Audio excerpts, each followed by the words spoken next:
Bonsoir à toutes et à tous et bienvenue dans la troisième mi-temps du Middle, la 14e journée du top 14. C'est terminé ce dimanche soir dans le Var. Victoire historique de l'Union Bordeaux-Bègles qui a signé sa première victoire depuis sa création face à Toulon. Victoire 37-32, un match exceptionnel qu'on va débriefer dans cette émission tout de suite avec Yanis Guillou et Tristan Faure. Bonsoir messieurs. Salut Vincent. Salut les gars. Théophile en régie pour cette émission comme pour vendredi. Alors oui, il y aura sûrement un peu plus de sourire que vendredi. Parce que bon, vendredi, c'est assez compliqué. Voilà, pour ceux qui, je suppose que vous avez suivi, voilà, la lourde défaite de l'équipe de France. On y reviendra aussi, monsieur, en fin d'émission. Mais d'abord, on va parler de top 14, puisque la 14e journée s'est jouée ce week-end de doublon, qui a moins affecté l'UBB que le week-end dernier, Yanis. Le week-end dernier, c'était la déconvenue à domicile face au Stade français. Cette fois, je l'ai dit, victoire 37-32 face à Toulon, victoire historique, mais surtout... victoire de caractère quand même. Ça les a impactés de la même manière, mais ça leur a pas forcément porté préjudice cette fois. Même s'il y a eu beaucoup d'imprécisions dans le jeu de l'UBB, on a senti qu'il y avait des individualités qui restaient dans ce collectif qui était quand même assez grande pour faire gagner des matchs top 14, pour faire tourner des matchs top 14. Et c'est ce qui a eu lieu à Toulon ce dimanche soir. Tu l'as dit, de victoire historique. C'est la première fois depuis la création de l'UBB dans les années 2000-2006 que l'UBB s'impose à Toulon. Il n'y a plus que Toulouse qui résiste encore à Bordeaux-Bègles, mais c'est une victoire qui fait du bien aux hommes de Yannick Bru. Yannick Bru qui avait dit qu'il se devait une revanche par rapport au match contre le Stade français qui a été quand même perdu d'une manière assez piteuse avec cette erreur de Bentapouaï dans les dernières minutes. Voilà, revanche est prise, l'affront est lavé. Ouais, c'est vrai que c'est une victoire un peu de, je sais pas dire de traquenard, mais l'UBB a mis cette interception au bout de moins de 30 secondes. C'est le plus rapide de la saison quand même de Madoche Tamboué. On va revenir aussi sur le match de Tamboué parce que c'est quelque chose quand même, les Girondins. Mais ensuite, Toulon a pris le dessus, mais ils ont fait le dos rond avant de contrer 4 minutes avant la fin du match. La ligne arrière de Bordeaux, il n'y a pas les internationaux, mais c'est quand même pas mal, quoi. Ça joue depuis le cas et ça fait mal au RCT. Ouais, il y a énormément d'individualités qui font mal.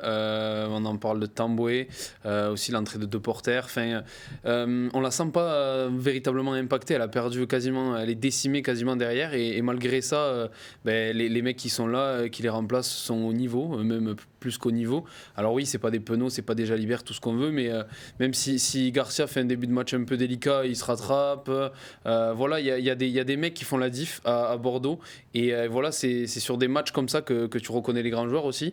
Des mecs qui te font basculer les matchs. Et j'ai l'impression que Bordeaux en a un paquet. Surtout qu'au-delà des doublons, il y a aussi une infirmerie qui est grande, notamment devant pour les Bordelais. Ils perdent quand même en deuxième ligne. Coleman. Quand t'as Coleman, Petit qui sont pas là. Sadia en première ligne. Ça fait mal, Sadia en première ligne. Première pour Zakaria, fan quand même, champion du monde du vert. Qui a pas fait une mauvaise entrée. Franchement, qui a souffert sur une mêlée. Sur une mêlée. Mais Tamifouna est revenu. Balamé, il aura fait du bien, je trouve. Après, Tamifouna est sanctionné aussi sur une mêlée en fin de match. Donc au final, tu peux te dire que c'est aussi les gauchers toulonnais qui ont fait le taf. Et mais non, belle victoire de l'UBB.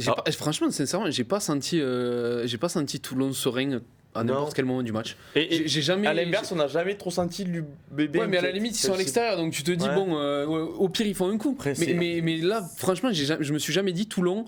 Bon, c'est bon, il y a une petite marge, il y a un petit matelas, toujours un peu peur. Et comme je disais en regardant le match, dès que Tamboué touche le ballon, ça fait flipper, quoi. Dès que Tamboué touchait le ballon, les défenseurs toulonnais étaient paniqués. Il y avait un truc qui se passait quand il touchait le ballon. Et c'est vraiment un joueur, c'est un facteur X, la définition du facteur X. On est obligé d'en parler, Yanis, parce que bon, il met cette interception à la 30e seconde, dans les premières secondes de la rencontre. Tu sais qu'il va pas être rattrapé quand tu dois partir comme ça. C'est une fusée, il va sous les poteaux. Mais c'est lui qui déclenche le dernier essai de Porter. Parce que l'action est très mal embarquée, mais il bat un défenseur, j'ai plus le nom. Et ensuite passe après contact et tout s'enchaîne. Mais c'est vrai que quand on sait que l'UBB ne va pas le conserver à la fin de la saison, alors déjà on se dit que l'UBB fait peut-être une erreur. C'est une hérésie. Mais on se dit aussi qu'il aura peut-être pas trop de mal à trouver un autre club quand même. Madoche Tamboué, il doit d'ores et déjà être contacté. En tout cas, son agent doit avoir du boulot actuellement. J'espère pour Bordeaux que Madoche Tamboué évoluera pas sur les couleurs d'un club ennemi l'année prochaine, parce que quand tu vois tout ce qu'il est capable de faire sur un terrain, c'est quand même assez impressionnant. Une vitesse énorme, des appuis. Je pense que j'ai vraiment très rarement vu des appuis comme ça sur un terrain. Parfois trop. Parfois il a un petit truc à la Neymar, tu vois, de faire le dribble de trop. Donc là, le crochet de trop, ce qui l'empêche d'avancer. Mais quand il a décidé qu'il fallait prendre le trou, qu'il fallait prendre des initiatives, c'est ce qu'il sait très bien faire sur la dernière action. L'action qui amène les sets de Porter. On s'est dit, mais personne fixe. Tamboué, il allait fixer, il a passé les bras et mais faut pas oublier aussi que suite à cela, c'est lui qui met Coulon en touche. Quand même. Tamboué il fait un match de ouf et souvent c'est lui qui amène des victoires à l'extérieur pour l'UBB. On a l'image du barrage contre Lyon l'année dernière, Clermont cette année, Clermont l'année dernière où il va chercher le match nul avec un doublé. C'est un facteur X, c'est un joueur monumental. Il a ses hauts, ses bas, mais c'est un joueur que tout le monde veut dans son équipe. Et c'est vrai que de l'autre côté, les défenses adverses, dès qu'ils touchent le ballon, t'as les jambes qui tremblent parce que tu te dis qu'est-ce qu'il va me faire quoi. Et c'est ce qui s'est passé ce soir, on a l'impression. C'est ça en fait, Toulon n'était pas ultra serein en défense, mais il y a des séquences quand même où ça gérait. Mais comme je te disais, dès que lui touchait le ballon, les ailiers, même les centres, etc., tu savais pas ce qui allait se passer. Et ils ont été vachement déstabilisés par ça. Et puis voilà, le premier essai, qu'est-ce que tu veux faire? Une fois qu'il a mis un crochet, c'est terminé, tu le rattraperas pas. Donc moi je trouve, et c'est mon avis personnel, je trouve que c'est une hérésie de le laisser partir. Tout ce qu'on veut, salaire, temps de jeu, parce qu'il y a Penaud et Bielbiarré, pas Gif, etc. Tout ce qu'on veut. Un mec comme ça, tu dois le garder dans ton équipe. Tu t'es obligé. Comment tu peux te passer d'un mec qui te fait gagner des matchs? C'est quoi l'argument? Donnez-moi un argument où alors oui, financier, tout ce qu'on veut, mais au bout d'un moment, cette victoire elle est super importante et c'est lui qui, je vais pas exagérer, c'est lui qui fait tout seul. Toutes les actions, c'est lui qui déclenche tout. Je veux dire. Ça peut être un match qui va faire que Marty et Bru vont changer d'avis. Hein. C'est ce qu'ils disent dans le chat. Alors, je vais le retrouver, il me semble. C'est Polop9 qui dit voilà, Madoche est merveilleux. J'espère que Marty va changer d'avis. Alors Marty, parce que voilà, c'est Laurent Marty, le président de l'UBB. C'est vrai que c'est encore faisable. Hein. On n'est pas dans les coulisses, on n'est pas dans le bureau de Laurent Marty. Enzo Révier est quand même arrivé. Oui, Enzo Révier devrait s'engager.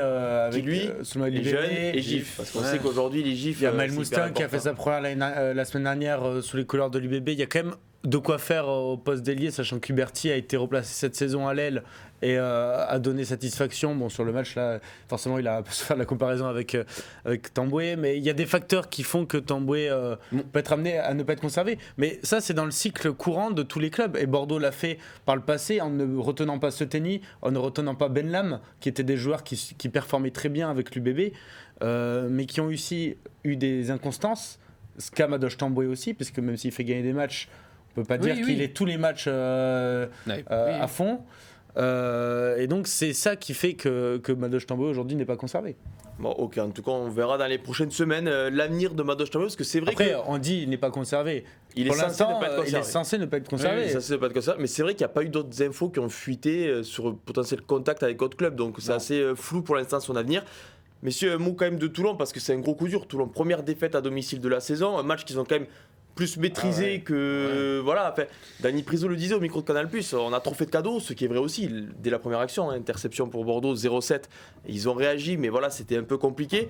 Toulon, première défaite, du coup, t'étais censé finir sur le podium si tu gagnais, t'es 5e, t'as 2 points d'avance sur 3 équipes qui sont 6, 7, 8 derrière toi, donc ça commence, t'as un déplacement à Castres dans 2 semaines où c'est jamais facile de gagner. Toulon, c'est un coup sur la tête quand même face à l'UBB, une UBB en plus diminuée. Ben oui, c'est un énorme coup sur la tête, d'autant qu'il y avait quand même matière à espérer quelque chose de mieux. Mais j'ai l'impression que voilà, c'est souvent comme ça. J'ai souvenir du Racing qui est venu avec une équipe B-bis, voire C, et qui a battu Toulon l'année dernière. Ça manque de... Je ne sais pas comment l'expliquer, mais ça manque de consistance, ça manque d'idées aussi. J'ai trouvé que le RCT s'en remettait énormément à Fainga Nuku. Alors oui, d'accord, c'est un joueur exceptionnel, mais j'ai trouvé que ça manquait de... Il n'y avait pas cette petite lumière, ce quelque chose en plus qui pouvait débloquer. Et comme je disais, et c'est ce qui est récurrent souvent avec Toulon, c'est que quand ils sont pas en confiance et que c'est taille-taille, etc., ça penche, c'est dur de le faire pencher. Ils ont gagné La Rochelle avec une pénalité de Jaminet, voilà, ric-rac aussi. Mais Mathias Merlot écrivait dans le journal qu'il recherchait la forme, et en fait plus que la forme, c'est de la confiance, des repères sur quoi s'appuyer et un match référence, et ils le trouvent pas pour l'instant ces derniers temps, et c'est pas ce soir qu'ils l'ont trouvé. Voilà, donc Toulon, je l'ai dit, 5e après la 14e journée, 3 points de retard sur le Racing, 4e, et du coup 4 points de retard sur Stade Français, Toulouse, Bordeaux-Bègles, les 3 qui sont co-leaders à l'issue de 14 journées, et Toulon ira à Castres lors de la prochaine journée, alors que Bordeaux recevra Pau dont on va parler dans quelques minutes. Mais tout d'abord, l'ovation du middle de la semaine, c'est un petit joueur qui a apparemment demi-mêlée, mais qui a joué 10 ce week-end. Ils profitent des doublons, les mecs. Qui est pas encore sélectionné à l'équipe de France, mais qui pourrait y prétendre dans les prochains mois. On en parle tout de suite. Je parle bien sûr de Antoine Dupont. On en parle après le jingle.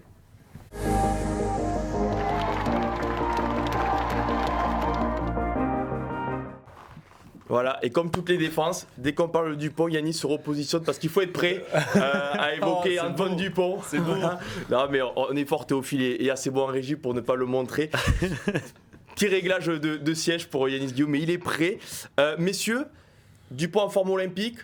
Il y a la petite blague, mais c'est la vérité. Dupont va rejoindre cette semaine l'équipe de France à 7. Ça fait beaucoup parler, surtout après la déconvenue de l'équipe de France face à l'Iran à Marseille. On ne va pas refaire l'histoire. Mais contre Bayonne, avec le numéro 10, on n'a presque plus les mots, tant Antoine Dupont repousse les limites. Il n'invente pas, mais la chistera qui fait à Pitaki, il a percé lors de la dernière action, c'était du grand Dupont. Et un Dupont comme ça, on voit pas qui peut l'arrêter en fait. Ah, moi j'ai plus les mots. Moi j'ai plus les mots à force. Bon, mais du coup. non mais voilà, c'est un des meilleurs joueurs que j'ai. C'est probablement je vais le dire, c'est le meilleur joueur que j'ai vu de ma vie. Mais c'est incroyable ce qu'il fait là, sa chistera pour Aki, l'action. Vous voulez qu'on gagne ? Bon, mais je vais vous aider, il y a pas de souci. Je vais traverser tout le terrain. Je fais une transversale. Allez hop, merci, je vais me doucher. Bonne soirée à tous. Le bonus offensif dans la poche et on rentre chez nous. Franchement, c'est en forme olympique, mais en forme médaille d'or surtout. Enfin, c'est incroyable ce qu'il fait sur un terrain.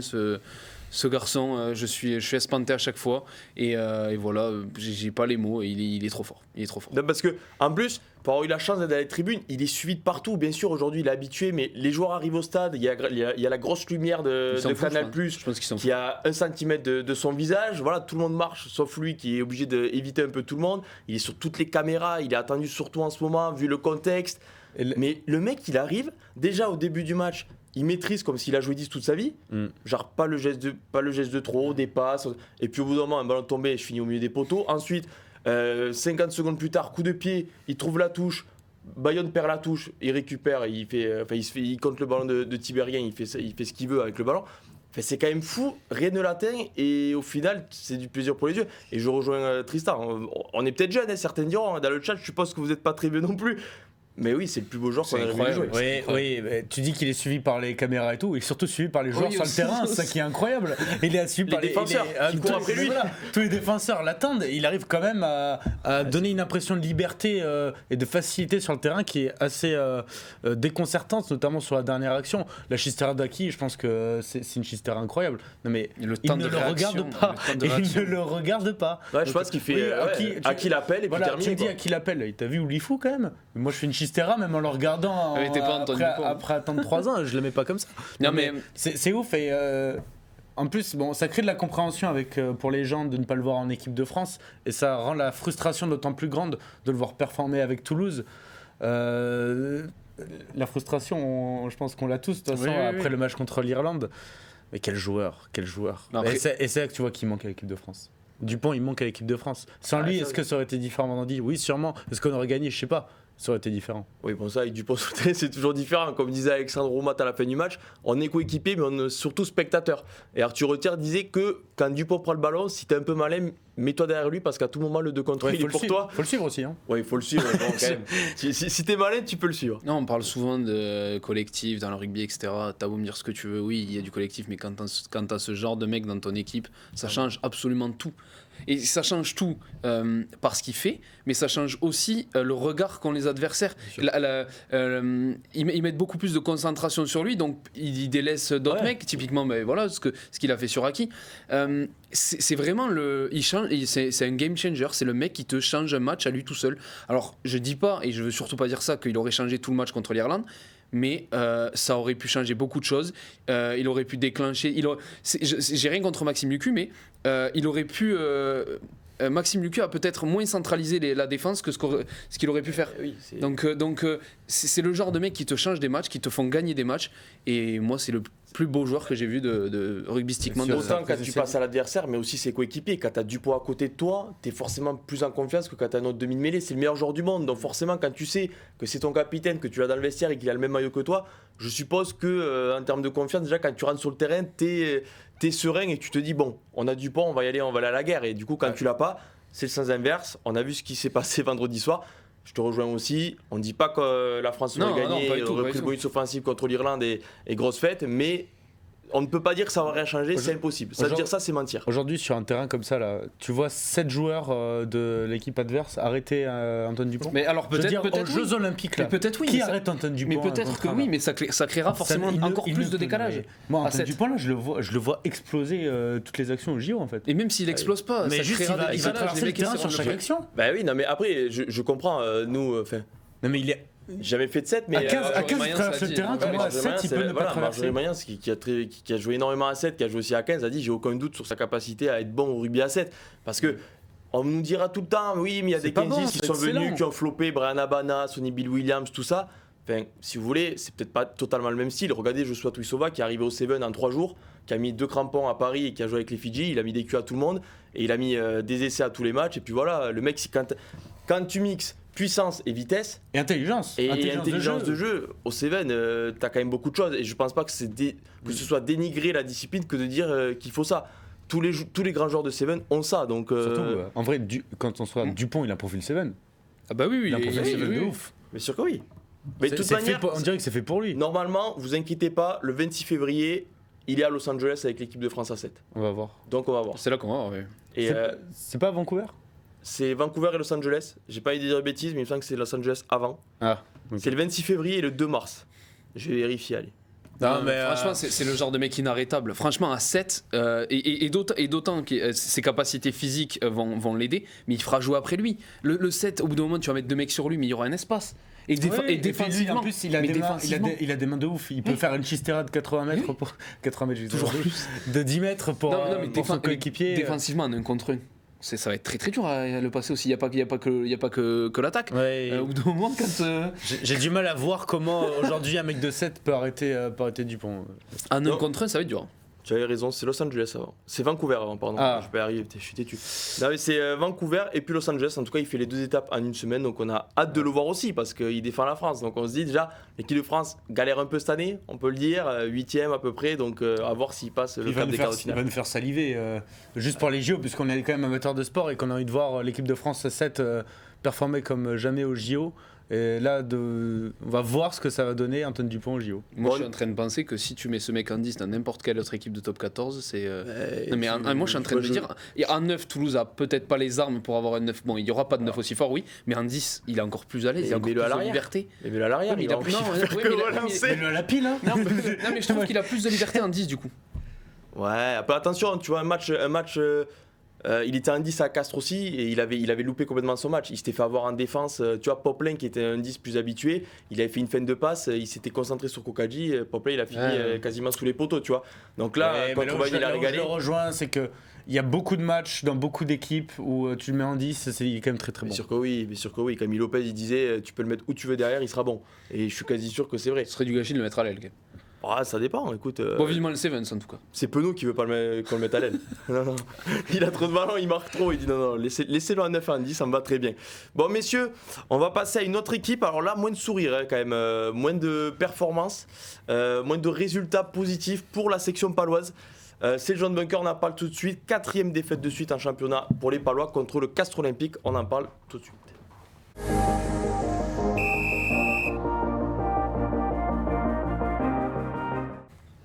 Alors, ce qu'il y a de bien, c'est qu'on parle top 14. Pardon. C'est pas Willem C, le jeune bunker alors, ça dépend. Pour le premier, oui. Le second aussi, mais c'est devenu rouge. Bon, bref. Non, mais d'ailleurs, dans le chat, t'as totalement raison. Il parle que de France-Irlande. Donc, bon, c'est pas compliqué, mais on va en parler. Vous inquiétez pas. Pau, tout d'abord, c'est toujours des hommes en vert, mais ceux-là ne gagnent pas. On aurait préféré que tous les équipes en vert ne gagnent pas ce week-end. Quel assassinat. C'est la mauvaise. C'est la mauvaise qui a gagné vendredi soir. Bon, c'est pas l'assassinat, c'est un constat. Malheureusement pour les Palois, 4e défaite de suite. Yanis, tu suis, enfin en tout cas tu présentes les papiers de la section paloise dans le journal. C'est déjà pas mal. C'est déjà beaucoup. En tout cas, il fait plus que nous. Non, mais plus sérieusement, la section paloise. C'était un peu le tube du début de saison, le tube de l'automne, retour de Coupe du Monde. Ils ont même été leaders, tout ça. 4 défaites de suite. C'est le gros coup de mou, c'est marqué sur votre écran pour la section qui n'y arrive plus, tout simplement, et qui encaisse beaucoup de points. Alors, il y avait des problèmes à l'extérieur. Maintenant, il commence à y avoir des problèmes à domicile. La défaite face au Stade Rochelet avant la Coupe européenne a fait très très mal aux hommes de Sébastien Piccioni, qui la ressasse sans cesse. Et en fait, j'ai l'impression que ça crée une frustration et un manque de confiance en cette équipe qui n'y arrive plus alors qu'elle marchait sur l'eau, donc c'est assez incompréhensible. Mais là, c'est quand même assez grave de balancer le match comme ça, et ils exprimaient un sentiment de honte après le match, et c'est bien normal, puisque à mener 14-0 quand même presque facilement au tout début du match, tu te fais revenir à 14 partout en ayant des brèches énormissimes en défense, tu as subi face à la densité offensive des Castrés.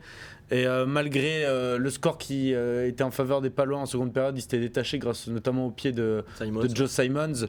Et ils se sont remis dans la panade tout seuls avec des approximations et surtout, j'y reviens, des erreurs défensives. Chose qui n'était pas habituelle à la section qui encaissait pas beaucoup de points à domicile cette saison. Là, ils ont explosé en vol et... 30 plaquages manqués. Ah ouais, 30 plaquages manqués sur le match. Il y a des essais, on le voit, tu vois, l'essai de Pesson, tout ça, c'est des essais un peu trop faciles. Alors, le plus facile, c'est celui de Nathanaël Huleux, où là, il n'y a pas eu de plaquage loupé parce qu'il n'y a rien eu. Coup d'envoi en avant de Gorgadze qui a vécu une après-midi compliquée quand même. Oui. Le troisième ligne géorgien. On a l'habitude de le louer, ses performances, les revenus de blessure, c'est plutôt compliqué. Ouais. C'est vrai. Moi qui tous les leaders de Pau, même Joe Simons, tu vois, il a pris son jaune. Oui, pour la grande mêlée. Mais Joe Simons, je l'avais aussi, il avait fini en négatif. Il a pris son jaune. Il y a pas mal de leaders de cadre. Au final, c'est Sogbe qui a plutôt tenu son rang, mais puisqu'on lui demande du rendement offensif aussi. Et au niveau rendement offensif, la section n'a pas été très mauvaise. Mais là, c'est défensivement. Ça va pas Pau, du coup, qui sort du top 6. Ça fait très longtemps, je pense. Première fois de la saison. J'ai pas la stat, mais ça fait très longtemps. C'est la première fois de la saison. Ils sont 9e et déjà, tu vois, c'est pas beaucoup. Ah non, c'est pas la première fois de la saison. C'est beaucoup, mais à 8 points, à 8 points de Lyon. Comme ils perdent le premier match contre Castres, justement, le premier match de la saison contre Castres, je pense qu'ils avaient déjà été. Mais après, ils avaient enchaîné 4 ou 5 victoires. Parce que tu vois, là ils ont 3 points de retard sur La Rochelle, Castres, Clermont, 6e, 7e et 8e qui ont 35 points. Et t'as déjà 5 points de retard sur le 5e Toulon. Donc en top 14, le train il va vite. Voilà, faut regarder derrière. Et puis, ils vont à Bordeaux. Tu n'auras pas les internationaux. Mais attention quand même, Bordeaux. Faut regarder derrière soi. C'est quoi qui manque vraiment? De toute façon, après, ils ont toujours dit que la mission maintien, elle était au centre de tout. Et ce qui manque pour continuer ta question, c'est tout simplement ce qu'il a manqué ces dernières années à Pau, de la constance de toute la saison. Alors avant, c'était plutôt un match sur deux. Mais là, on s'écroule au milieu de la saison. Je ne dis pas qu'ils ont le niveau pour enchaîner 4 défaites de suite parce qu'ils ont quand même de très bons joueurs, mais est-ce qu'ils n'ont pas aussi surperformé au début? Est-ce qu'ils n'ont pas aussi profité de... Je minimise pas ce qu'ils ont fait, mais ils ont gagné à Perpignan à l'époque où Perpignan avait 0 points. Alors il faut y aller, ils gagnaient en Catalogne, mais c'était un peu compliqué. Ils ont reçu plusieurs grosses équipes qui n'avaient pas l'international qui étaient à la Coupe du Monde, dont Toulouse, dont le Racing, dont le Lyon aussi. Qui ils gagnent l'UBB, tu vois, par exemple. Oui, voilà. Mais ils gagnent le Stade français, qui était leader à ce moment-là. Ça gagne le Racing au tout début de saison sans international, mais le Racing qui menait la danse à l'époque. Et je sais plus trop ce que je voulais dire, mais c'est embêtant. Je sais plus trop ce que je voulais dire. J'avais un truc en tête. Non, par contre, la stat qui fait un peu mal, c'est que la légende. C'est bien. Tu lis dans mes pensées, c'est bien. Vas-y. Non, mais la légende absolue Sam Whitelock a toujours pas gagné en top 14. Oui. Donc le top 14 est-il le meilleur championnat du monde, le plus dur, le plus âpre? Est-ce qu'un double champion du monde peut lutter face au Castres Olympique? C'est facile de gagner. Vous avez la réponse. J'ai retrouvé ce que je voulais dire. Et je veux pas donner des excuses à Pau, mais quand même un peu. Au-delà du bloc de 16 matchs, puisque toutes les équipes l'ont vécu, Pau a eu énormément de malchance sur les blessures. Là, l'infirmerie paloise, elle est pire que celle de l'UBB. Et c'est quelque chose qui les handicape aujourd'hui grandement. Sur l'échelle de Lyon, elle est combien l'infirmerie paloise? Après l'échelle de Lyon, à Lyon, ils ont... c'est un hôpital. C'est un hôpital Lyon. Bref, en tout cas, c'est ce qu'ils disaient, qu'ils étaient complètement émoussés physiquement. Il faut dire qu'ils ont beaucoup de mecs qui enchaînent, si je dis pas de bêtises. Whitelock, Luc, Joe Simons et Gaëton font partie des joueurs qui ont le plus joué de tout le championnat. Au bout d'un moment, quand c'était leader, ils sont émoussés. Forcément, tu gagnes moins de matchs, tu avances moins. Un mot rapidement sur Castres, parce que dans le chat, ils voulaient parler de Castres. Ils nous ont même demandé dès le début si on allait parler de Castres. Parce que les Castres aussi étaient sur 4 défaites de suite. Ça allait très mal. On en parlait la un semaine petit coup de pression de Pierre-Yves Revol. Quelques remaniements dans le 15 de départ. On les sentait pas serein quand même. Hein. C'est en fait, Max qui est en régie a dit voilà, j'ai joué un match de Castres, donc je sais pas trop, ça a pas payé ce week-end, il a mis des palos à la grande mêlée. mais ça démontre aussi que le CO est illisible. Après, Max, faut pas le suivre à la grande mêlée. Oui, c'est un autre débat. C'est vrai aussi. Mais c'est l'équipe qui allait gagner à La Rochelle, qui perd contre Perpignan, qui contre Clermont n'arrive à rien quasiment. Et là, ils sortent un match, ils mettent 44 points à Pau avec des magnifiques essais. Un Arata exceptionnel comme d'habitude, Stani Force exceptionnel, mais c'est vrai que c'est une équipe qui est illisible. Ils finiront 6ème et ils iront en finale, comme chaque année. Qu'est-ce qu'il raconte comme chaque année, ça va le Marseillais quoi. Après, je sais pas s'ils peuvent accrocher le top 6, mais. Même manque de régularité. Mais oui, après, en plus, ce qui précédait les 4 défaites de suite, c'était une série de victoires improbable. Donc, en fait. C'est ce que je disais dans cette même émission la semaine dernière. Il y a cette période où ils ont galéré. L'année dernière, à la même période, c'est exactement la même chose, une série de défaites, etc. Et après, c'est reparti. Attention que ce ne soit pas le nouveau début de dynamique pour la suite. Parce que c'est pas du hasard s'ils ont mis 40 points à Pau. D'ailleurs, je pense que le CO va passer 2 gros tests parce que dans 2 semaines, c'est Toulon qui vient à Pierre Fabre et dans 3 semaines, c'est l'UBB qui vient à Pierre Fabre. Des équipes qui n'auront pas leurs internationaux, normalement.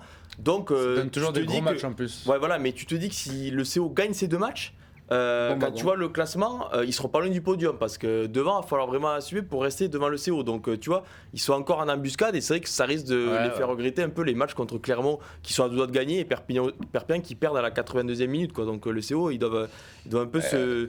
Je me pose une question aussi, est-ce que Jérémy Davidson s'offre pas un petit répit avec cette victoire Est-ce que ça... Alors j'ai pas d'infos du tout, je dis ça comme ça, je vois juste un entraîneur qui a perdu 4 matchs et qui régresse au classement, qui était plus dans le top 6. Je pense que ça a dû lui faire du bien au moral aussi. Et c'est surtout que je pense que ça va rebooster un peu l'effectif parce qu'il y a beaucoup de joueurs qui... Yann Pesson, le numéro 8, a fait un match énorme. C'était sa première titularisation en top 14. Botitou fait un gros match. Voilà, Botitou fait un gros match. Il était plus titulaire. C'était déjà Goudiou qui n'était pas dans le groupe et qui, il faut le dire, est pas bon depuis qu'il a débuté son aventure au CO. T'as Baptiste Kopp, jeune 3ème ligne, qui était relancé titulaire aussi, qui a fait le boulot. T'as Henry Thomas qui est arrivé un peu... Faut le dire, c'est le remplaçant de Wilfried Ougpatin qui a été mis à pied par le club, qui a fait le boulot. Donc tu vois, ça va aussi un peu rebooster la concurrence et certains vont se dire... Même Louis Lebrun. Oui, Louis Lebrun. Louis Lebrun, il a assumé plutôt son rang. Ouais. Et Poplin à l'arrière. Même si Poplin n'aime pas trop non plus jouer à l'arrière, je sais qu'il préfère jouer 10, mais... Mais voilà, c'est une info. Ok, bon, en tout cas, Pau, le gros coup de mou et le gros coup aussi pour le CO, du coup, qui s'est imposé d'Alberne 44-33. C'était du super rugby samedi après-midi. On va passer, messieurs, qu'est-ce qu'il y a ? Non, rien. Qu'est-ce que tu veux te propositionner encore? T'as quelques rires encore? Dis, fais les maintenant. Non, je demandais au passeur de gourde, mais il a pas compris. Ah, ok. Bon, mais pourtant, il a fait ça toutes ces jeunes. Water break. Non, mais on va parler du 15 de la semaine. Comme ça, il y aura un jingle et comme Yannis aura quelques secondes pour attraper la gourde et boire. On en parle tout de suite du 15 de la semaine.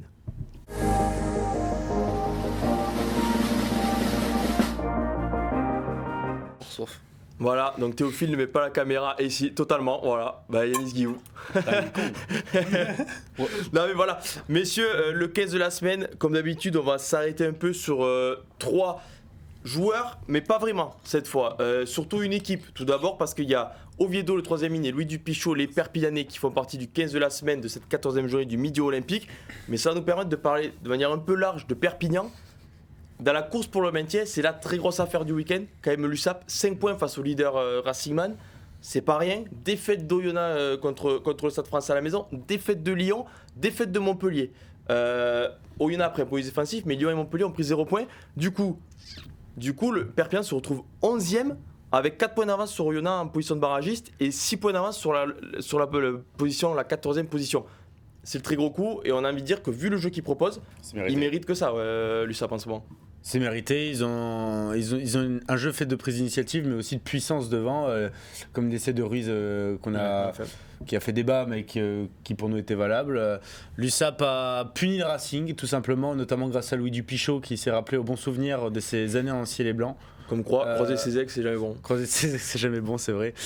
Mais en tout cas, il a pas ravalé son vomi, il a fait un bon match contre le Racing. Et il y a plein d'individualités qui sont bonnes en plus à l'USAP quand tu regardes Tavité Veredamou.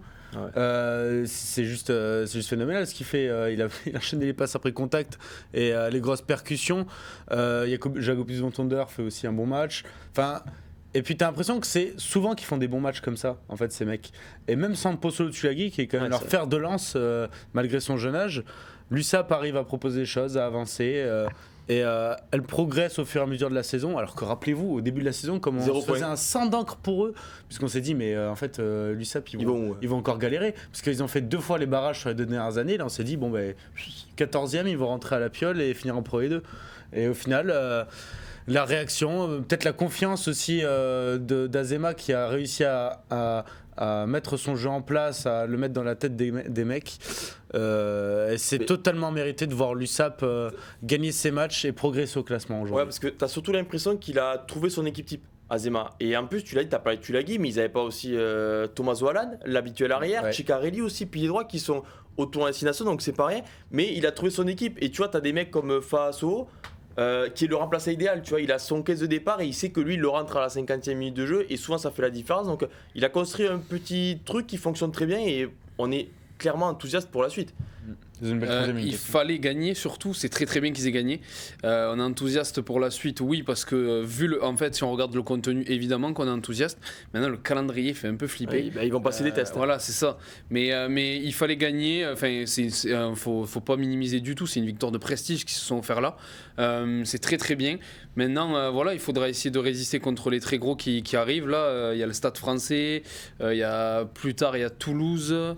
Tu reçois Toulouse qui censé sans les internationaux et sans Antoine Dupont, qui devrait être encore un peu laissé au repos ou encore au Seven, mais peut-être sans Antoine aussi. Ouais, réception de La Rochelle, mais c'est que des tests. Ouais, donc voilà, en fait, c'est très bien qu'ils aient gagné. C'est mérité, le contenu est là aussi, donc ça devrait tenir, je pense. Mais voilà, il y a des gros tests qui arrivent et ça risque d'être plus dur. Après, j'ai envie de te dire, ils prennent les tests au meilleur des moments. Oui, bien sûr. Ils prennent Toulouse, Sassuolo, La Rochelle aussi. Le Racing aussi, parce que le Racing aussi, je trouve que c'est l'équipe on parle le moins des pertes, mais ils n'ont pas leur charnière, le Racing. Leur charnière, quand même, Le Garec qui est pas loin d'être le meilleur demi-mêlée du début de saison, Gibert qui est exceptionnel. Ficou. Ouais, mais voilà, Ficou au centre, non, mais ils perdent vraiment du monde. Rollins, le deuxième ligne, tu vois, t'as perdu du monde. C'est vrai. Et tu vois aussi que, quand tu vois la première mi-temps de Clovis Lebaille, c'est pas au niveau, il est remplacé à la mi-temps.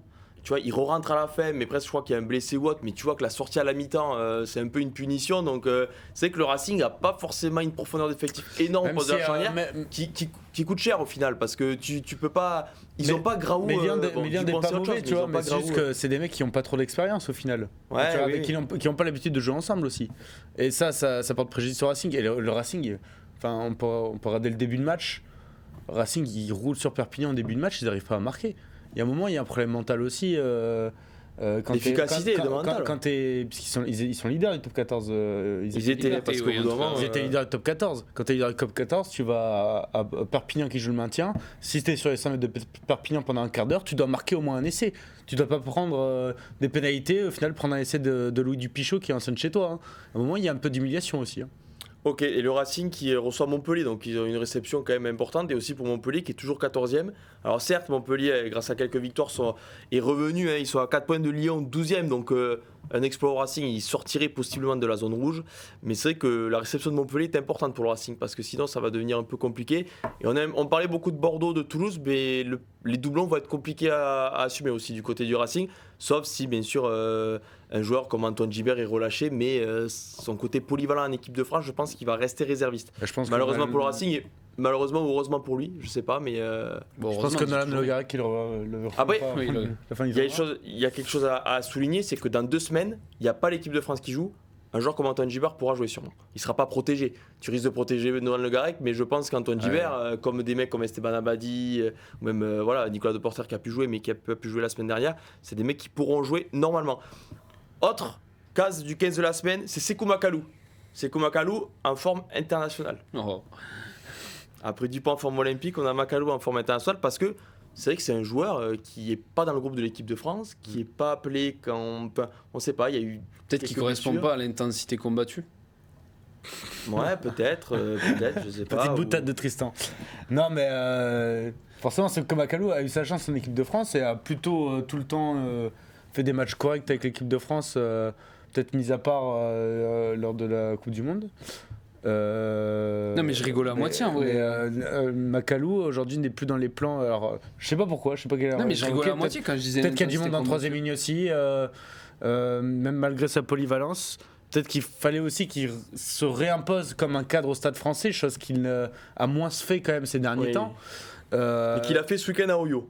Mais qu'il a fait ce week-end à Oyo dans un match quand même assez compliqué entre deux équipes où ça a été âpre, on va pas se le cacher. Bon, il y avait des bagarres dès la première minute, de toute façon. Mais, ah oui, il fait souvent froid. Oui, à Oyo, c'est là où tu vois qu'il y a des hommes. C'est là où tu vois si t'es un homme. Il n'y avait pas de petits mecs à Oyo. Il n'y a pas de petits mecs. Non, en tout cas, il a réveillé les types et ils ont gagné. Et le Stade Français a gagné avec, à noter le retour de Julien Delbous qui a marqué un essai. Ça fait très plaisir pour lui. Et le Stade Français continue d'avancer, mine de rien. Deuxième victoire de suite à l'extérieur. Puis c'est jamais simple d'aller gagner au Yéna. Il crée la surprise la semaine dernière sur la pause de l'UBB. Attention au Stade Français. Mais faudra quand même être là sur les très gros matchs. Je pense que c'est pour l'instant l'enjeu du Stade Français pour cette fin de saison. Mais le Stade Français est très bien parti pour faire les 6. Ouais, pour faire les 6, réception de Perpignan en 2 semaines, donc ça peut engranger encore. Ah ouais. Stade Français, c'est vrai que c'est un peu l'équipe sous-cotée toujours. Bah oui. Après, attention, le Stade Français, c'est sous-coté, oui et non, parce que tu vois, l'année dernière, ils font un peu la même saison, et puis ça arrive en barrage. Alors certes, ils ont pris un rouge à la 3e minute.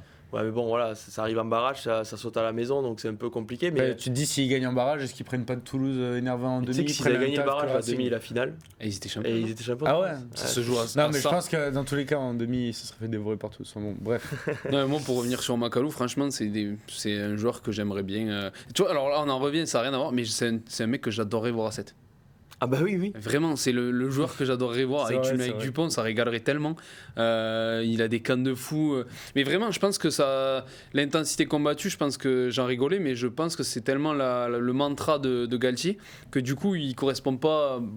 Je suis pas trop d'accord, mais selon ce qu'on en pense, il correspond pas vraiment à ça et plus à l'intensité courue, comme il a dit, notre cher sélectionneur. Et je pense qu'il paye un peu ça aussi. Tu nous perds là. Hein? Tu nous perds. Mais non, mais c'est ce qu'il a dit. Il y avait intensité combattue et intensité courue. Et Macalou, c'est plus un 3e ligne galopeur que ferrailleur, même s'il sait le faire. Donc, bon, après, je pense qu'il y reviendra en équipe de France. On lui souhaite. En tout cas, actuellement il n'est pas. Non mais après il est pas aussi. Pourquoi? Parce qu'il y a des mecs qui un peu du jour au lendemain quoi. Il y a des mecs qui méritent d'être là. Bon, peut-être qu'il y a le débat avec Paul Boudéan, mais moi j'étais très content de voir sur la liste Esteban Abadi. Oui. Je veux dire, c'est pas une ineptie qu'il n'y soit pas. C'est quoi les arguments pour lesquels tu l'enlèves alors que tu le prends d'habitude? C'est juste ça. Ah bah oui, si les autres sont meilleurs. Si à un moment pour l'enlever, c'est celui-là. Ok. Voilà. Et à l'aile de ce 15 de la semaine, il y a Aliveretti Raka. Il y a quelques semaines, il y a un de nos collègues, Clément Labonne, qui disait que c'était le joueur qu'il voulait voir en équipe de France. Aliveretti Raka. Alors, aujourd'hui, on en est où à ce niveau-là? On en pense quoi? Parce que quand on voit ce qu'il peut faire, alors, on nous parlera toujours de ses problèmes défensifs, mais on parlera aussi toujours des problèmes défensifs d'Damien Penaud, et ça dérange pas grand monde tant qu'il finit derrière la ligne une fois par match, au moins. Aliveretti Raka, contre Lyon, il a joué encore au bowling. Puis quand il voyait la ligne, il a pâtissé le ballon et ça fonctionne au rugby de faire ça. Mais c'est vrai que il impressionne quoi, Aliveretti Raka. En ce moment, si tu utilises la politique de l'homme en forme, il est pas loin de l'équipe de France. On s'emballe un peu, mais franchement, j'ai pas l'impression qu'on s'emballe en disant ça. Est-ce qu'on n'a pas dit la même chose l'année dernière? Tristan, je te laisse répondre. Mais... Non, mais moi, c'est surtout que, je veux dire, si tu mets Moefana sur une aile, on est d'accord que tu veux de la densité physique, du combat, etc. Je veux dire, Raka, c'est l'exemple type. Si t'avais mis Bielbiarré contre l'Irlande, à la limite, moi je veux bien. Mais là, la cohérence, elle est où? Raka contre Lyon, il roule sur tout le monde, mais c'est pas une expression. Il écrasé des mecs. La puissance qu'il a mis, c'était phénoménal. Et il est régulier en plus. Enfin, je veux dire, depuis toute la saison, il n'est pas passé à travers de beaucoup de matchs. Donc. Et puis moi, ce que j'ai envie de dire, c'est que s'il n'est pas pris là, qu'il y a peu de chances d'arriver, le train va passer, je pense. Après, ça va être compliqué. Le train, il est déjà eu, hein. Oui. Mais là, il est en pleine forme. Il est déjà monté dedans. Est-ce que c'est aussi... il n'est pas trop monté dans le train Fabien Galtier, quand même. Ah, pas Fabien Galtier. Mais alors, tu vois, c'est comme Paul Gabriag. C'est des mecs... ce serait une surprise de le revoir, quand même. Oui, une surprise, mais il y a une certaine logique. Enfin, je sais pas, tu penses pas qu'il mériterait au moins... Si, bien sûr, surtout... Vu, on va dire, ce que vivent actuellement les ailiers de l'équipe de France. C'est ça. Oui, il mérite d'avoir sa place. Après, est-ce que c'est une question de profil, une question aussi peut-être de comportement, je veux dire, d'intégration dans l'équipe? Fabien Galtier axe beaucoup son équipe sur ça. Est-ce qu'aujourd'hui, Raka correspond aux pensées de Galtier, tu vois. Enfin, après, je suis pas sûr qu'il aurait touché 50 ballons contre l'Irlande non plus, attention. Mais Après, on parle, c'est la planche des PO qui nous dit que sous les ballons, il a encore plus de lacunes que nos ailiers actuels. C'est peut-être vrai, sous les ballons, on sait que c'est pas assurance tout risque Alivieri Raka. Mais bon, parfois on a presque envie de l'excuser, quoi. On se dit bon. Et tu peux pas avoir que des. Mais le prototype, le joueur parfait n'existe pas. Mais je veux dire, quand le mec il te met. On n'a pas d'Antoine Dupont juste avant, attention. Non, mais après, Damien Penaud a aussi connu des déboires sur ces ballons contre l'Irlande, alors que c'était censé être son point fort. Je veux dire, enfin, un de ses points forts. Raka, il peut aussi progresser là-dessus, travailler là-dessus et être bon. Voilà, donc Raka, on espère en tout cas pour lui que. Il mérite l'équipe de France. Il mérite sa chance en tout cas. Il mérite sa chance à voir. Il mérite d'être à Marcoussis, de faire un entraînement à toute intensité. Voilà, blesser 2-3 mecs. Blesser 3 mecs. Je repars encore. Voilà. Suite au forfait de Louis Bielbiaré, Yoram Moefana et Damien Penaud, Alivieri Raka intègre la feuille de match contre l'Écosse. On va passer au MVP la Grande Mêlée et c'est le même club. Cette semaine, c'est Peseli Yato. Encore un mec qui roule sur tout le monde. Voilà, qui roule sur tout le monde, on en parle tout de suite.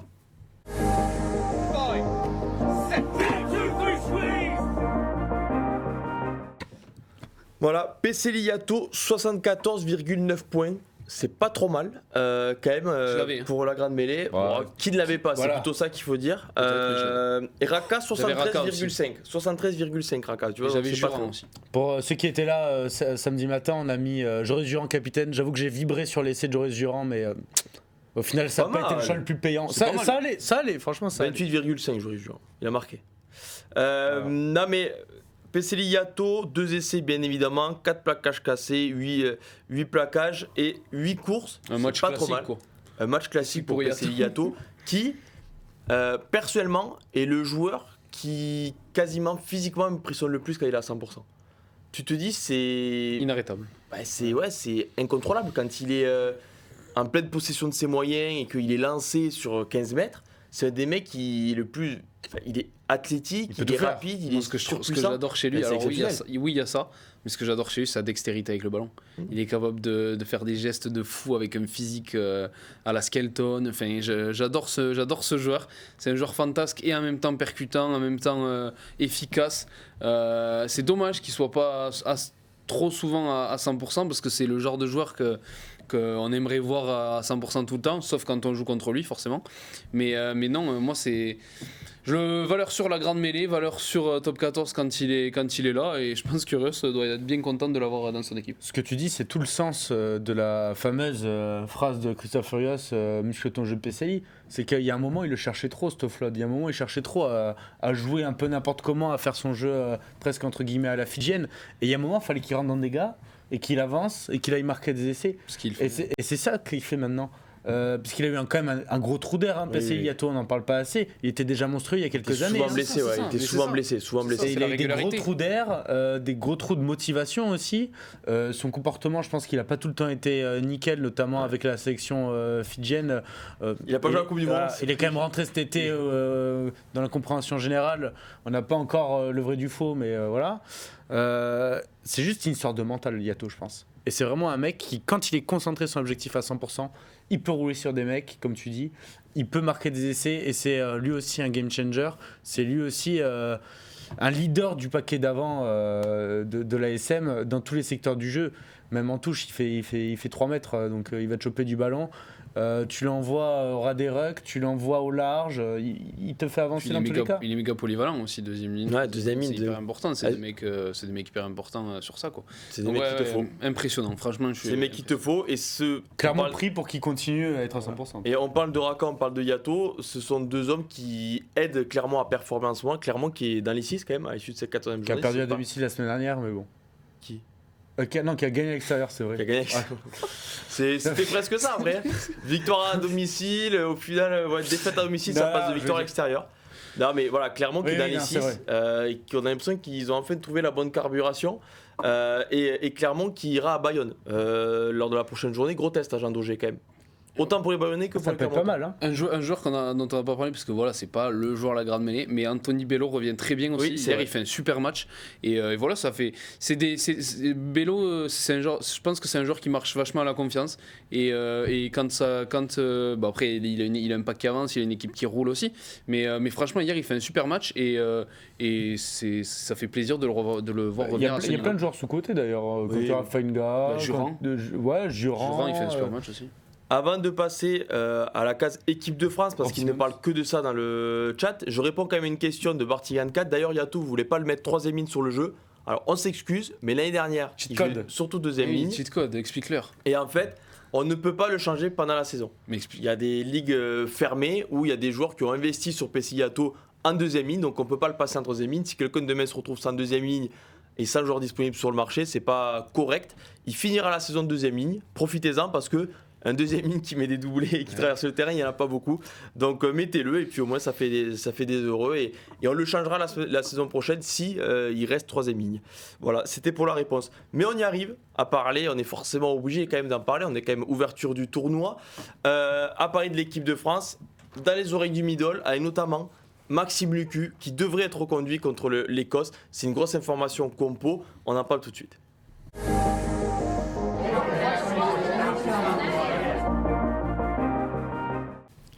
Voilà, Maxime Lucu, qui on peut le dire a vécu un cauchemar contre l'Irlande sur la pelouse de l'Orange Vélodrome de Marseille. Derrière un parc, certes, qui a énormément reculé, qui a plus reculé qu'avancé, le Bordelais a été tout simplement perdu. Messieurs, il devrait être reconduit en Écosse. Est-ce qu'on est enthousiaste? Est-ce qu'on est inquiet? Mais on se dit au fond que possiblement, c'est logique aussi qu'il soit relancé. On lui donne quand même une nouvelle chance. On va pas l'enterrer de suite à Maxime Lucu, ça reste un bon joueur. Est-ce qu'on est surpris? Non, je suis pas surpris de voir Maxime Lucu débuter à nouveau ce match. Déjà, avec le fait que le match en Écosse est quand même très très important et que Nolan Le Garec a une seule sélection avec l'équipe de France jusqu'à présent, c'est sa rentrée contre l'Irlande. Et en plus, Maxime Lucu, si on le sort du 15 maintenant, je pense qu'il prend un énorme coup au moral et qu'il est possible qu'il s'en relève pas, quoi. Donc c'est pour moi tout à fait logique de le voir redémarrer au poste de titulaire malgré sa performance contre l'Irlande, et je pense qu'il est le premier à savoir qu'il n'a pas fait un bon match et qu'il doit se reprendre. Il faut aussi avoir confiance en Maxime Lucu. Je veux dire, depuis le début de la saison, il a fait un seul mauvais match, c'est contre l'Irlande, derrière un parc qui reculait aussi. Je pense qu'il veut se reprendre. Après, il fera pas 80 minutes, je pense. Ce sera en fonction de la tournée des événements. J'ai confiance en lui pour qu'il se reprenne, franchement. Contre l'Écosse, je suis pas surpris. Et d'ailleurs, je serais pas surpris qu'il n'y ait pas beaucoup de changements, même si pourrait y en avoir dans d'autres postes. À ce poste précis, qui est stratégique aussi à la mêlée. Je pense que c'est une bonne chose qu'il n'y ait pas de changement. Non mais oui, parce que la théorie c'est quoi? C'est-à-dire que tous les mecs qui ont été mauvais on les sort? On peut pas réfléchir comme ça, sinon il y en a même pas qui sortent du 15. Je pense que Maxime Lucu c'est un joueur d'expérience. Alors oui, évidemment, comme dit Yanis, il a fait un mauvais match, il le sait très bien, tout le monde l'a vu. Il a été derrière un pack à reculer. Voilà, c'est pas c'est une des, si ce n'est la deuxième meilleure équipe du monde en face. Il a souffert certes. Ne l'enterrons pas, il est capable de sortir un bon match à Murrayfield, même si ça va être évidemment dur. Il y a cette complémentarité avec Jalibert aussi, c'est important au niveau d'avoir des liaisons 9-10. C'est forcément décevant, triste pour lui-même mais c'est un match il doit se dire ça doit me relancer, je dois montrer aussi, c'est à moi maintenant de montrer que je suis pas un peintre. Vous m'avez tous pourri après ce match, je sais que j'ai fait un mauvais match moi le premier, maintenant vous allez voir que contre une des bonnes équipes du tournoi je vais être là, et c'est à lui de prouver. Alors après par contre s'il fait un autre très mauvais match, là, ça va devenir compliqué. Je suis d'accord avec Tristan. Ce sera une pas deux. Voilà, c'est la dernière chance quasiment. Ils sont beaucoup dans ce cas, je pense. Parce que après, il y a 2 semaines, si tu t'embarques dans 2 semaines avant le match contre l'Italie avec 2 défaites au compteur, une très large contre l'Irlande, on ne connaît pas le résultat, mais si elle est d'un point, s'il y a défaite en Écosse, là, on ne dira pas que c'est la crise, mais presque. il y en a beaucoup qui vont retrouver la chasuble. Il y a un truc particulier, c'est que là, tu te dis, l'Écosse, le tournoi n'est pas fini, même si on a perdu l'Irlande, il y a encore une chance pour qu'on puisse revenir et le gagner. Si on perd contre l'Écosse, le tournoi, il est perdu. Ah oui. Donc au bout d'un moment, il va falloir construire sur l'avenir, si on ne peut pas gagner sur le moment présent, construire sur l'avenir et donc mettre des jeunes. Donc obligatoirement, l'équipe, elle doit changer et il doit y avoir des jeunes qui sont au pouvoir. Bon, là, je parle en si, puisque forcément, on n'a pas encore perdu en Écosse. Mais c'est pour ça que ce sera, pour moi, une pas deux, et pas que pour l'UQ, pour tous ceux qui ont été mauvais contre l'Irlande et qui seront mauvais s'ils le sont contre l'Écosse. Faudra pas se passer à côté. Je suis à moitié d'accord, parce que je pense que Galtier fera pas un remaniement de fou, quoi qu'il arrive. Il va pas finir le tournoi avec Le Garec, Gibert, De Porter. Pourquoi pas? Mais parce que. Contre l'Italie, qui a été tout le temps, depuis le début de l'équipe de France, une base de travail quand même, l'Italie dans le tournoi. Donc toi, tu penses un moment où on a testé beaucoup de joueurs, notamment Arthur Vincent. Non, mais il y a une différence entre mettre peut-être Le Garec. Si on perd contre l'Écosse, il va aller en Italie avec Le Garec, Gibert, De Porter, Moïfana. Il va pas changer, mais il y aura quand même quelques changements. Qu'il va tout changer d'un coup. Il va changer quoi? Je dis pas qu'il va tout changer d'un coup, mais par exemple, Le Garec, pour moi, si on perd en Écosse et que l'UQ est mauvais, Le Garec doit être titulaire contre l'Italie.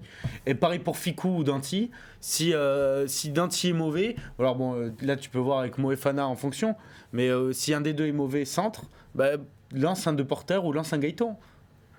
Mais ça, je suis d'accord, parce qu'au bout d'un moment, en plus, quand tu vois le match de Porter, mais je suis d'accord avec vous, mais est-ce que Galtier va le faire? C'est ça ma question. Puisque le tournoi sera perdu, il aura moins de mal à le faire, comme il l'a fait en 2020, où l'objectif c'était pas forcément de gagner le tournoi, même si ça l'était un peu. Mais 2019, pardon. Mais c'était aussi de construire une équipe et de progresser pour l'objectif 2023. Et là, ça va être pareil que 2027 si on peut pas gagner sur le moment présent. Mais quid de sa théorie? Je prends 80-90% des joueurs en Australie. Mais ça, oui, mais après, il y a que les cons qui changent pas d'avis. Oui. Au bout d'un moment, il est pas bête quand même. Il l'a dit il y a 2-3 semaines. Hein. Oui, mais il y a que match depuis 3 semaines. Oui, donc, c'est une raclée contre l'Irlande, certes. Tu vas pas t'envoyer, tu prends le mur une fois, tu vas pas prendre 5 fois le mur avant d'essayer de passer par le côté. Je vais même te dire, il a intérêt à faire ça, parce que sinon, c'est lui qui risque d'en pâtir. Parce que mais au bout d'un moment, tu sens que l'image de Galtier, elle est un peu en train de changer. Alors peut-être que ça l'importe peu, Galtier, de son image auprès des supporters, mais tu le vois dans le chat, tout ça, on se dit ouais, mais ces belles phrases, c'est bien joli, mais au bout d'un moment, il va falloir regagner et vite quand même. Et bien, il va falloir jouer au rugby aussi, parce que la qualité par exemple de la ligne arrière contre l'Irlande, les joueurs tu les as parce que ce sont des joueurs exceptionnels et que toutes les sélections du monde veulent avoir dans leur équipe. Certes t'as pas Dupont, mais ça t'empêche pas de faire des passes, quoi. Et tu vois, et quand t'as des jeunes aussi, un De Porter, regarde l'essai qu'il met encore contre Toulon, il a le coup de rein à la 76e minute pour foutre un crochet et moi, je suis d'accord il laisse tout le monde sur le carreau et il finit derrière la ligne. Au bout d'un moment, oui, il y a des cadres, mais au bout d'un moment, tu peux pas leur donner un totem d'immunité pendant des mois s'il y a que des défaites. Donc forcément, il y a des choses qui vont changer. Mais pour l'instant, confiance pour l'Écosse. Oui, voilà. Confiance pour l'Écosse. Ouais, voilà. Mais s'il n'y a pas de résultat en Écosse, bon, on est dans la spéculation. Je te l'accorde. S'il n'y a pas de résultat en Écosse, il faut changer. Ouais, pour répondre à ta question, oui, moi je pense que la bonne solution, c'est de laisser l'UQ contre l'Écosse, ça je suis d'accord. Et je pense qu'il aura encore plus de pression qu'il avait contre l'Irlande. Ah oui. Parce que là, je pense lui aussi que... Je pense que là, ce serait une pression différente que celle contre l'Irlande et qu'il peut la gérer. Contre l'Irlande, il s'est mis la pression en mode faut que je sois parfait et tout. Là, je pense qu'à un moment, il va savoir qu'il n'est pas parfait. Il va savoir aussi que oui, il n'est pas Antoine Dupont, même s'il le sait déjà. Il va se reconcentrer sur les choses qu'il sait faire. Attention aussi à ce qu'on attend de lui. Je dis pas le contraire. Moi, le premier, j'ai dit qu'il avait fait un très mauvais match en Irlande. N'attendons pas qu'il fasse du Dupont. Non mais non, c'est pas ça. Bien sûr que non. Mais je veux dire, Maxime Lucu, on l'a trop enterré aussi dans cette image. Il fait que les coups de pied, c'est faux. Non, c'est faux. Oui, c'est faux. C'est faux. Il sait faire plein d'autres choses. Il sait jouer au rugby. C'est juste qu'il faut qu'il ait de la confiance. Il faut qu'il se sente naturellement comme un leader. Et pour ça, il faut qu'il soit respecté dans les rucks. Faut qu'il se mette en confiance aussi sur sa première action, tout connement. Quand tu démarres bien un match, tu te mets en confiance sur tout le match. Faut que ce soit ça contre l'Écosse. Voilà. Donc pour le titre, une nouvelle chance, mais espérons peut-être la dernière aussi. Peut-être la dernière, voilà. L'Écosse, dont on va parler tout de suite dans la catégorie un peu yeux bleus, la dernière de cette émission, l'Écosse qui s'est imposée 27-26 dans un peu le match du week-end. Quel match? 27-0, les Gallois ont fait une remontée fantastique avec 4 essais marqués, un non transformé, ce qui leur coûte la victoire à la fin. On en parle tout de suite et surtout de à quoi il faut s'attendre face à ces Écossais, c'est important en termes de style de jeu.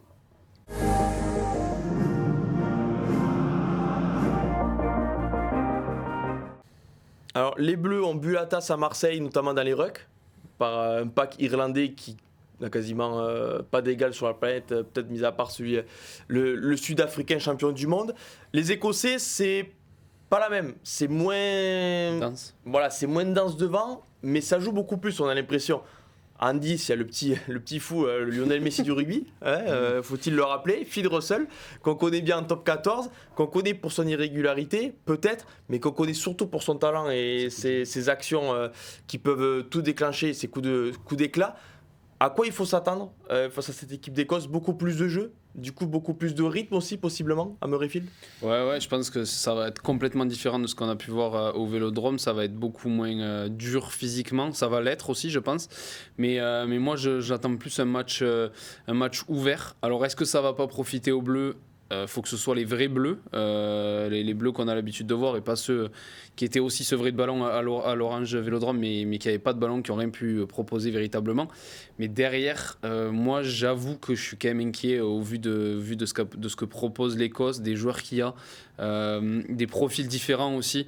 Un mec comme Van der Merwe, il est monstrueux physiquement, il sait toujours bien se placer, c'est un peu le pendant de Damien Penaud. Ils ont Tupulotu aussi qui est capable de démolir le centre du terrain. Hugh Jones à côté, là Stein. C'est de partout ça peut venir, et voilà, comme tu l'as dit, il y a Russell aussi qui est capable de faire tout et n'importe quoi. Quand il fait tout, c'est chaud pour l'adversaire. Et devant c'est pas l'Irlande, mais c'est consistant. Il y a des mecs il y a des plaqueurs de partout. Ça va être très chiant. Ça va être très très chiant l'Écosse à jouer, je pense, pour les Bleus. Et on va s'attendre à un autre style. Espérons que les Bleus répondent par le jeu aussi. On a beaucoup parlé de dépossession. Est-ce que la dépossession c'est fini? Ouais, mais ce que j'allais dire, c'est que l'Écosse est une équipe qui aime beaucoup avoir le ballon. C'est pour ça. Alors entre l'équipe de France, que tu sens, bon, ils ont pris une énorme claque contre l'Irlande, mais tu sens qu'on part plus vers la dépossession que vers la repossession, tu vois, dans ce second mandat de Fabien Galtier.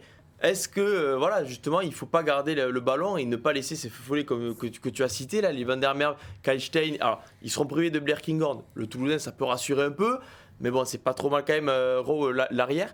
Donc, si tu leur laisses trop de ballons, au bout d'un moment, ça va passer, t'as l'impression. C'est pour ça qu'aussi, on a eu plutôt du mal contre cette équipe écossaise dernièrement dans le tournoi. On perd 2 des 4 derniers matchs, je crois, contre l'Écosse en tournoi destination, dont une fois au Stade de France. L'Écosse s'est piquée au bon moment, en fait. Donc, il y a beaucoup de cannes derrière, t'en as déjà parlé. Mais elle a aussi des bons gratteurs. Historiquement, une très belle troisième ligne qui rivalise avec beaucoup de troisième ligne du top nation mondiale. Le seul problème, ça va être les deux premières lignes. J'avoue que je pense qu'en mêlée, c'est là où il faut mettre l'accent et il faut les dépoutrailler, sachant qu'on a déjà eu quand même l'avantage face à l'Irlande vendredi dernier. Pour moi, le jeu de dépossession n'est pas une bonne chose, mais il faudra presque pratiquer un jeu à l'irlandaise en fait. Le jeu à l'irlandaise, pour moi, c'est ce qui peut contrecarrer ces Écossais, m'ont rentré dans la gueule. Faire du jeu à une passe parfois, envoyer des Antonio, envoyer des Baye, envoyer des Movaka, envoyer des Aldrit, et après, une fois qu'ils sont bien fixés, écarter pour nos flèches, mais avant tout passer par le combat devant et les épuiser. Je pense que c'est sur ça qu'on peut avancer, et sur ça qu'ils peuvent se mettre à la faute rapidement. Après, la petite faille que j'ai trouvée dans cette équipe écossaise, c'est que mentalement, quand ils se sont fait reprendre par les Gallois, il y a eu une sorte de dynamique qu'ils ont eu du mal à stopper. Ouais, après ça, c'est pareil pour tout le monde. Ouais, peut-être, mais c'est sur ça qu'il faut appuyer. C'est-à-dire que si tu sens que les mecs, si tu sens que t'es bien, que t'arrives à mettre du rythme et tout, c'est pas une équipe qui arrive à éteindre le feu, quoi. Ils ont eu du mal à éteindre le feu, ils se sont fait remonter fort par une équipe galloise qui est pas non plus les All Blacks. Voilà, dire, ça arrive à tout le monde. Tu gagnes 27-0 face à une des pires équipes galloises de l'histoire. Il y avait des mecs de 20 balais sur le terrain. Tu prends 4 essais. Tu ne perds pas parce que le buteur il loupe une transformation. À la fin, tu sais que pas un truc, mais il y a un plaquage haut que tu peux perdre le match. Enfin, ça arrive pas à tout le monde. T'as quand même des mecs d'expérience. quand ça s'engage mal, il faut. Tu vois, les Irlandais aussi, contre la France, ils ont passé quelques moments à souffrir. Les Français sont revenus à 7 points. Bon, mais 2 minutes après, il y avait un autre essai, c'était calmé. Je suis en train de me rendre compte, puisqu'on a beaucoup parlé de l'offensif, mais au final, j'ai oublié de dire que défensivement, c'est une des pires nations parce qu'elle joue beaucoup. L'Écosse. Elle joue beaucoup. Et elle a beaucoup de. Alors, Finn Russell, par exemple, n'est pas une prouesse défensive, mais on parlait de Van der Merwe, qui est incroyable offensivement, mais qui est, je pense, le pire défenseur au niveau des ailiers. Après, on a toujours ce débat pourri sur la défense des ailiers. Enfin, non, mais j'en ai marre. Oui, ça défend, certes. Enfin, ça défend pas, mais si Van der Merwe, il te fout 3 essais par match. C'est pas ça que je dis. C'est pas ça que je dis. Je remets pas en question le niveau de Van der Merwe. Je te dis juste que défensivement, c'est une faille. Et que nous, va falloir qu'on attaque là-dessus. Et mais c'est une faille par rapport à Penon. Penon, c'est une faille défensivement aussi par rapport à Van der Merwe. Je te dis juste mais tu peux faire la différence en étant un peu plus solide de ton côté et en. Moi, c'est toujours l'équilibre entre offensif et défensif. S'il te met 2 essais par match, mais je suis d'accord. L'Écosse aujourd'hui n'est pas une bonne défense, et que nous, notre potentiel offensif doit nous permettre d'inscrire au minimum 30 points contre l'Écosse. Ouais. Pardon ? Je dis que l'Écosse n'est pas sûre défensivement et qu'on se doit de marquer 30 points. Il y a 2 ans, c'était une belle raclée qu'ils avaient pris les Écossais quand même, à Murrayfield. Et puis, faut se venger au bout d'un moment quand même. Il y a 1 an, Jelon il se fait les croisés contre l'Écosse. Mohamed Awas, prépa Coupe du Monde, Ntama qui se fait les croisés contre l'Écosse. Au bout d'un moment, faut se venger. Je dis pas de les blesser, mais faut au moins gagner quoi. Au bout d'un moment, on va pas se. T'appelles un peu à ça. Non, pas du tout. Si. T'as dit, pas dire ce que j'ai pas dit. Tendez-lui le genou. Ne me faites pas dire ce que j'ai pas dit. Il faut gagner. Il faut simplement gagner. Non, dans les règles de l'art, sans blessure d'un côté comme de l'autre. Il a pris premier degré, on rigolait. Bah oui, parce que sinon ils vont le prendre premier degré, mais non, pas du tout. Et au bout d'un moment, quand même, ils te coûtent cher les Écossais ces derniers temps. Petite stat intéressante sur les Écossais. Opta Guillou. Je sais pas si c'est une stat intéressante en fait, mais c'est la seule nation du tournoi qui a plus de 50% de ses joueurs qui sont pas nés en Écosse. D'accord. Voilà, j'avais bien raison. Non mais alors pour le coup, pour conclure cette séquence, je suis en train de, je me rends compte en parlant que c'était une stat de droite. D'accord. Voilà.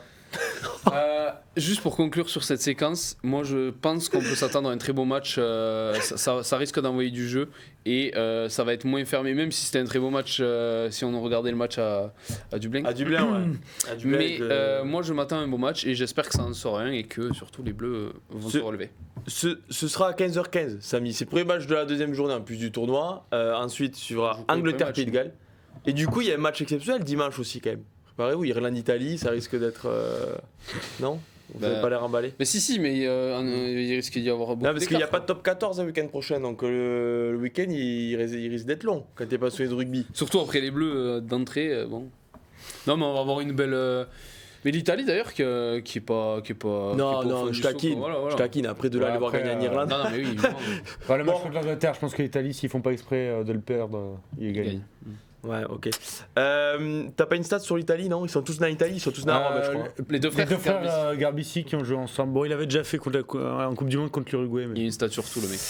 Bon, ok. Et du coup, on va bientôt terminer cette émission, mais il y aura une troisième mi-temps, du coup, après Écosse-France. Ce sera pendant Angleterre-Pays de Galles. Qu'est-ce qu'il y a ? J'y serai. Tu seras où ? À 13h30. Avec toi. On s'en fout, là chez nous. Ah, je sais pas. J'ai pas le planning. Non, moi je serai pas du tout envoyé spécial non plus. Non, peut-être. Ok, merci messieurs. Eh bien, merci à toi, messieurs. On s'est régalé. Merci Théophile, merci Maxime, parce que du coup Maxime s'est positionné en régie. Il est cool. Il nous juge en fait. Coproducteur. Je pense qu'il nous juge. C'est vrai qu'il fait les blagues sur Twitter. Ah oui, c'est vrai. Si vous voyez. C'est vrai. Merci Théophile, merci Max en régie. Merci à tous. Et du coup, samedi prochain, on l'espère, une victoire française, quand même la première dans ce tournoi. Parce qu'on a mal commencé, donc on peut pas. On avait dit la troisième mi-temps, vaincu. Là, ça y est. Ça a pris un petit coup de vieux, ça. La ça a pris un coup de vieux, oui. Surtout que c'est pas de défaite facile, mais bon, voilà. Merci. Allez lire Rugby-Rama. Fais gaffe, parce que normalement, quand ça perd, on change les entraîneurs. Là, faudrait pas changer de présentateur, quoi. Le remaniement. En tout cas, je pense que vu tes stats, tu peux y prétendre. Merci à tous. Ciao, ciao.